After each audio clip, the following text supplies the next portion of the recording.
ఇంట్లోనే ఫ్రూటీ ఎలా చేయాలో నేను మీకు చెప్తాను, వినండి. 2 మ్యాంగోస్ తీసుకోండి. ఒకటేమో ఎల్లో మ్యాంగో తీసుకోండి, ఒకటేమో గ్రీన్ మ్యాంగో తీసుకోండి. మ్యాంగోస్ నీట్గా తొక్కు తీసేసేసి స్మాల్ పీసెస్లో కట్ చేయండి.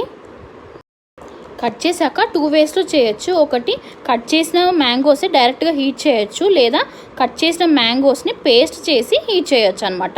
నేనైతే సెకండ్ వేలో చేస్తున్నాను. మ్యాంగోస్ ఫస్ట్ కట్ చేసుకొని మొత్తం మిక్సీ పట్టేసి స్మూత్ పేస్ట్ లాగా చేసుకొని దాన్ని హీట్ చేస్తున్నాను. ఈ హీట్ చేసే దాంట్లో షుగర్ వేసాను, ఇంకా వాటర్ మిక్స్ చేశాను.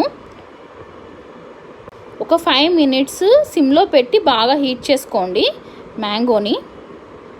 షుగర్ అయితే మీ టేస్ట్ తగ్గట్టుగా వేసుకోండి. నేనైతే కొంచెం తక్కువగానే వేస్తాను. 5 మినిట్స్ హీట్ అయ్యాక వడగట్టేది తీసుకొని ఇలా మొత్తం వడగట్టేసేయండి. కొంచెం వాటర్ మిక్స్ చేయండి, అవసరం పడితే హాఫ్ లెమన్ తీసుకొని మిక్స్ చేయండి.